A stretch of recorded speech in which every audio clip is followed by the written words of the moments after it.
So thank you very much. First line, I would like to convey my deep thankful to the Institute for Cultural Diplomacy and for Mr. Donfield, especially for this invitation to hold a talk with you and to share with you about the situation in the Republic of Moldova now, as well as the situation in the region, which is not an easy one. But bearing in mind that I am not the first speaker today for you, I do believe that you are already bored, already tired, and it makes no sense for me and for you to push you once more again to hear a 20 minutes or half of hour speech about nothing. But just to engage in a proactive, interactive dialogue with you, which,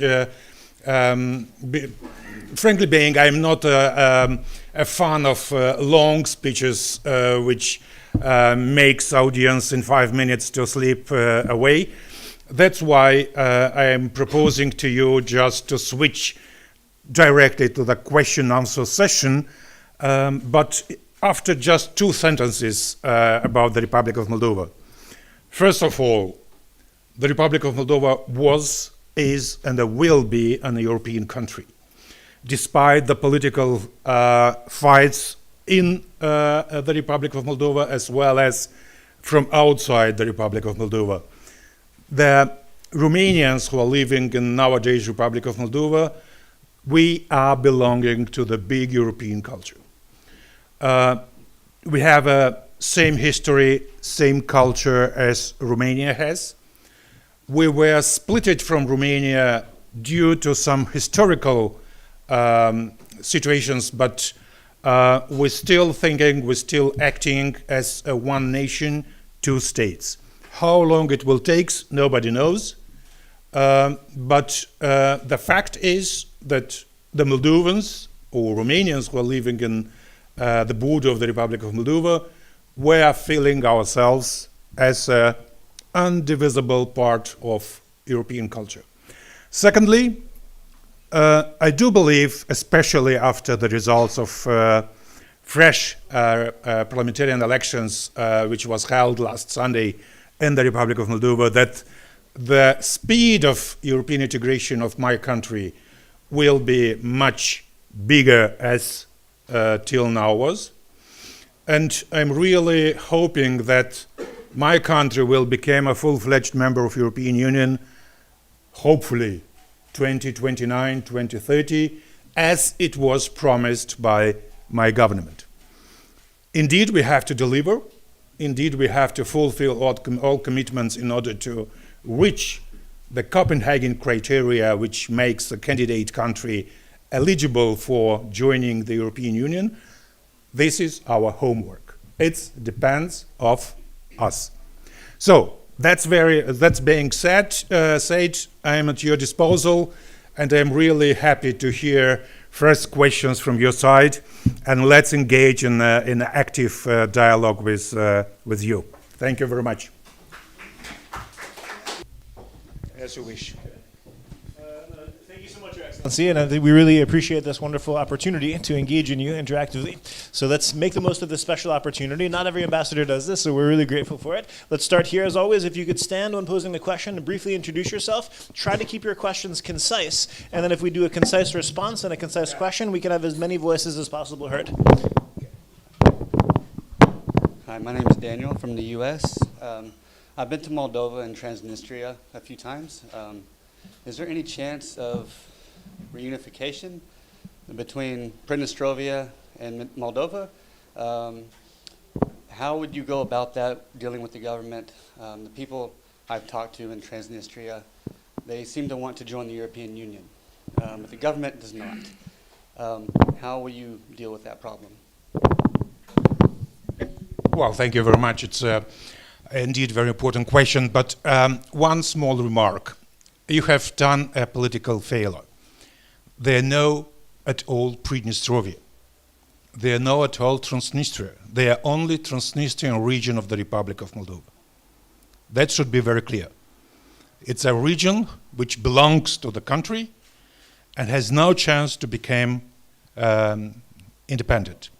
So, firstly. Secondly, the Transnistrian region, which pretends to be split from the Republic of Moldova as from 1989-90, but definitely they tried to skip from the Republic of Moldova after the war 1992, which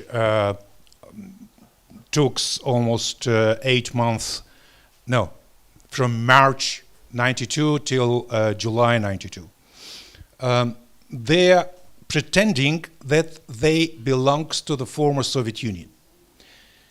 This is the cognitive dissonance in the mentality of the so-called leadership of that very region, because Soviet Union doesn't exist anymore. There are a lot of new independent countries instead of former Soviet Union. But the leadership, the so-called leadership from Transnistrian region, still continues to pretend that the part of the Soviet Union is over there in that very region. We are doing everything in order to find a peaceful solution, long-lasting peaceful solution for Transnistrian conflict.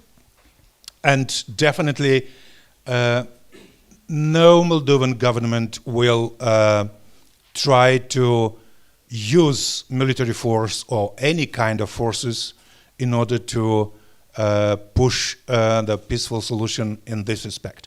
Only dialogue and only peaceful resolution of the conflict. Secondly, because of the war in Ukraine, my government has a unique opportunity, a window of opportunity now, to find a final, long-lasting solution for this very conflict. Because having from Ukrainian side the political willingness to solve this conflict, from the other side having political wishes from collective Westerns as well as Moldovan government. So it might be quite easy and might be very quickly a good opportunity to solve quickly this conflict. Yes, please. Can I ask a follow-up? Sorry? Can I ask a follow-up question? If it's brief, because I want to get as many voices as possible, because this is a big discussion, but brief, please. What if they try to fight back? They have a military, and Moldova doesn't really have. No, my answer is very short. I understood you. Okay. The Russian has a military presence on our soil, on the soil of Republic of Moldova, in that very region, 1,500 Russian soldiers. A part of that contingent is the peacekeepers, who are legally on our soil, according to the agreement of ceasefire agreement from July 1992. So from those 1,500 Russian soldiers, 800 are peacekeepers. It remains how much? 700. So those 700 Russian soldiers are standing illegally on our soil. But the Moscow is pretending that those very 700 soldiers, they have to protect the huge ammunition store which is in that Transnistrian region of the country, which remains from the Soviet Union period. And according to the OSCE estimations, in that very storage are still being kept more than 50,000 tons of ammunitions. Attention, not weapons, ammunitions. So it's a huge store. It doesn't mean at positive argumentation from the Moscow side to keep those very soldiers on our soil, because we can overtake the responsibility of that very storage. So it might be in the future a topic to be discussed with Moscow, but definitely we're pretending and we're asking international community as well as Moscow to withdraw according to the decision of OSCE summit in 1999 in Istanbul. the ordinary peaceful withdrawal of Russian troops from from the Republic of Moldova, as well as ammunitions. What happens since 1999? Almost nothing. So we're still working on. Big questions, but I want to continue. I'm not sure. I think. But sorry, but just I'm not answering. No chance for those contingent of Russian troops in Transnistria, deployed in Transnistrian region, to be a huge risk for the peace in the region. Because can you imagine 1,500 Russian soldiers, probably not very well trained. It's not a big problem. For example, the Ukrainian army is still keeping on Ukrainian soil, on the Moldovan-Ukrainian border, along Transnistrian region, more than 30,000 Ukrainian soldiers. Excellent. Ladies first, and then we'll come to you. Okay, please. Hello, my name is Ted Aur. I'm from Hi, Ted. Kenya, but I'm a student at ICD. So my question is regarding the EU membership. Yeah. Because you recently had your election last month on the 28th thereof. Last Sunday. Yeah, the parliamentary election. Yeah.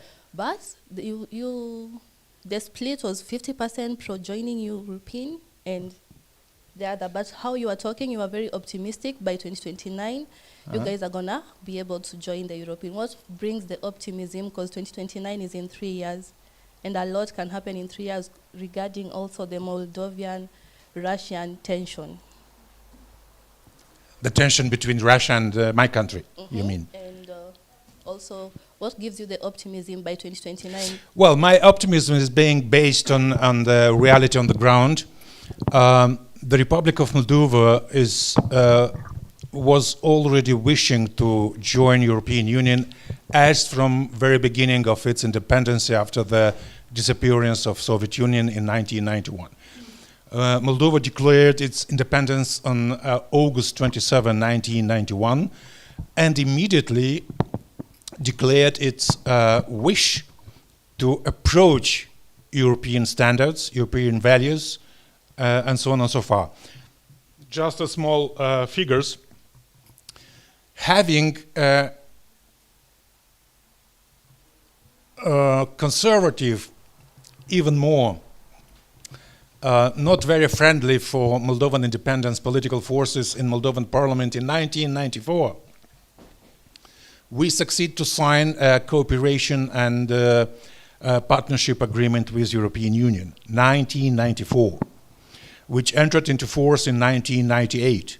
Afterwards, we have a lot of governments in the Republic of Moldova, more or less friendly or unfriendly to the European Union, but the process was uninterrupted. So each government tries to put something, additional values on our approach to the European Union. I am served in Moldovan Foreign Service since 1996. I am a career diplomat. I am not a politician. We have already all this time worked very hard in bringing Moldova closer and closer to the European Union. The other question was European Union ready to accept Moldova and other candidate or now candidate countries or not?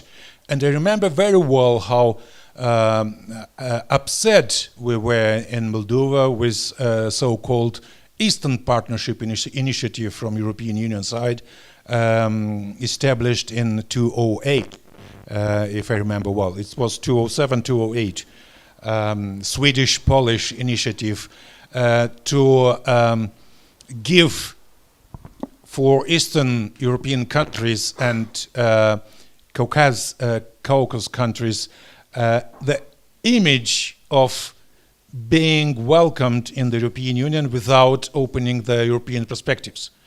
That was a tricky situation. And for us it was quite clear that it's not a European perspective for our countries, but something like instead of. And just from my own experience being a foreign minister of my country in 2020, or no, at the beginning of 2021, we decided with Georgian colleague and Ukrainian colleague at that period, Dmitro Kuleba, to make our own club within Eastern Partnership initiative, so-called associate club, associate trio within Eastern Partnership. And I cannot explain you how a huge resistance we have faced from Brussels side, from European Union side. Being accused, we have been accused that we are splitting the whole initiative in two parts.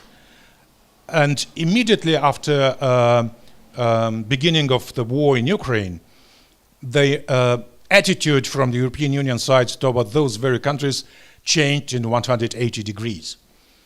So it's quite easy to be interpreted as a political interest.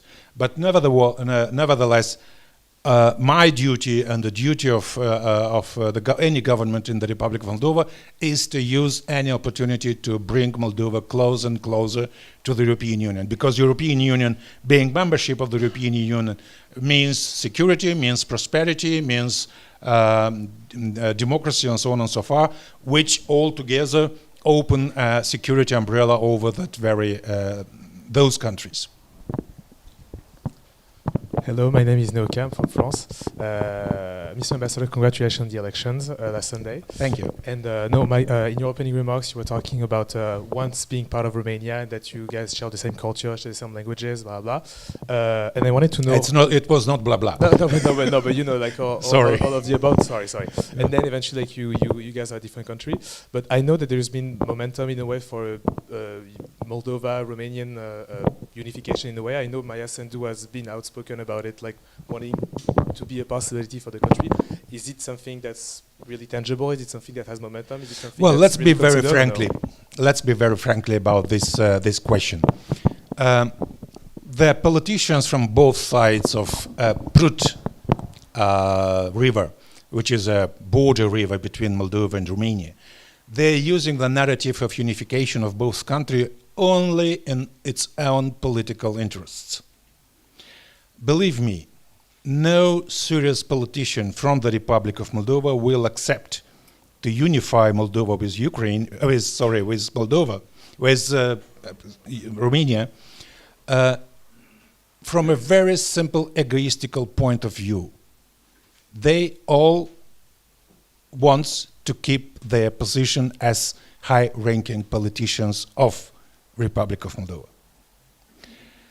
From the other side, when we're looking from Romanian side, the most Romanian politicians are speculating with this narrative of reunification of both countries, just trying to get some more percentage before in election campaigns for Romanian parliamentarian elections or presidential elections and so on and so forth.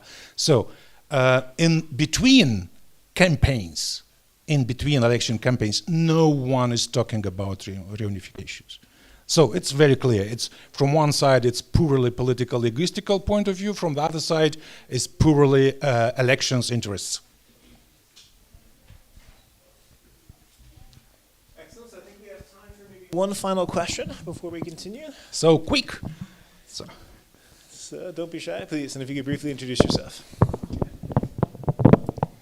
Hello, my name is Julia Kasten and I'm working for European Network of Cultural Centers. So I'm based in Brussels and I worked in the European Parliament before.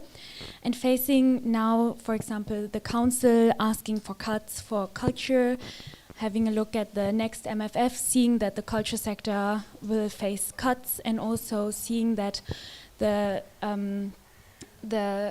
authoritarian regimes and also the non-democratic movement or the far-right movement also in the European Parliament is entering and having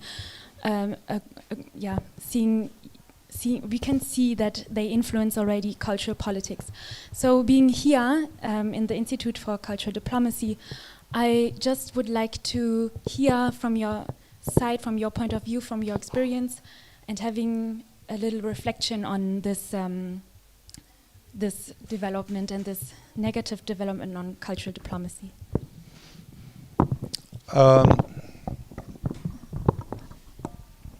Quite frankly, that's a typical development bearing in mind that the mainstream political parties, they in the last decades, few decades, have definitely lost their linkage to their own political doctrines. If we are looking in several European countries, and not only European, but let's see, Central European, Eastern European, including some Western European countries, you will find out that specific mainstream political parties has nothing anymore in common with their declared political doctrines. As a result, it wake up a huge unsatisfaction in the society, which is looking for some alternatives. And it's quite normal in such situation.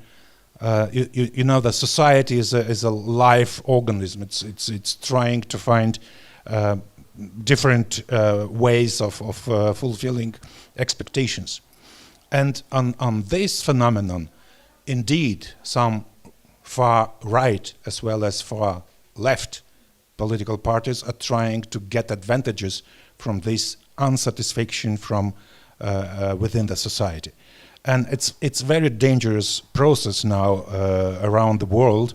I'm not going to give the concrete names of some countries, but unfortunately we have to live with, and unfortunately we have to work with mainstream politicians as well as incoming new politicians in order to preserve the positive development of any society. That's very briefly, but it's a philosophical and sociological question which should be treated much more deeply, and it's a topic of a couple of hours of discussions. Thank you so much, Your Excellency. These are issues, of course, that merit much more time, but we have a big tour today of different countries, so I think we do need to take this opportunity to express our sincere gratitude to the Ambassador of Moldova for coming and for this excellent, very interactive and dynamic discussion with all of us. I have to thank you for being invited, and I am at your disposal anytime. Please use our experience as well as from our colleagues, Ambassador of Romania as well as Ambassador of Egypt. So please join me in expressing our sincere gratitude. Thank you.